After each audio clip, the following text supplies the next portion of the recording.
ভাবছেন তো এটা মাছ দিয়ে কি ফেরফেরানি বাবা, তো বুঝতে পারছি না কি জিনিস দেখাচ্ছে। তো দেখুন কি এটা টক না ঝোল না ঝাল কি করেছি সেটা দেখুন। দেখুন মাছগুলো উল্টে পাল্টে এখন ভেজে নিচ্ছি। আর এখানে বেগুন আলু আর লাল আলু পাঁচফোড়ন তেলের উপরে দিয়ে একটু মেরে করে ভেজে নিয়েছি। এর উপরে দিয়ে দেবো নুন হলুদ সামান্য চিনি আর গোটা চারেক টমেটো গোটা গোটায় দিয়ে দেবো।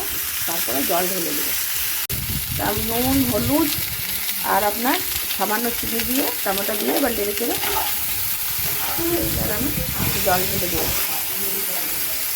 তো দেখুন আমি এবার টমেটোগুলো সেদ্ধ হয়ে গেছে, আমি সব পুরো একদম সব তুলে নেব। আর এর মধ্যে মাছগুলো দিয়ে দেবো এবার টমেটোটা তুলে নিয়ে। তা দেখুন আমি একদম টমেটোগুলো চিপে একদম মাটিটা বার করে নিয়েছি। আর এই দেখুন খোসলাগুলো সব ফেলে দিয়েছি।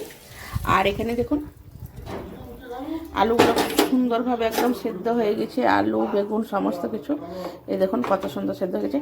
আর মাছগুলো আপনার ঝুলে দিয়ে দিয়েছিলাম। এবার আমি টমেটোটা দিয়ে দিচ্ছি।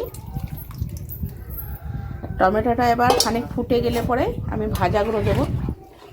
দেখুন তা দেখুন কালারটা কত সুন্দর হয়েছে দেখুন। এই দেখুন আমি ভাজাগুলো দিয়ে দিয়েছি। ভাজাগুলো দিয়ে এটা নেড়ে চেড়ে নামাতে হবে। তো এটা খেতে খুব সুন্দর হয় এই টকটা, টমেটোর এই টকটা খেতে খুব সুন্দর হয় এই লাল আলু মাছ দিয়ে। এর সঙ্গে বড়ি থাকলে বড়িও দিলেও হতো, কিন্তু বড়ি আমার ঘরে নেই, আপনারা বড়ি থাকলে বড়ি দেবেন, তো খুব সুন্দর লাগে খেতে।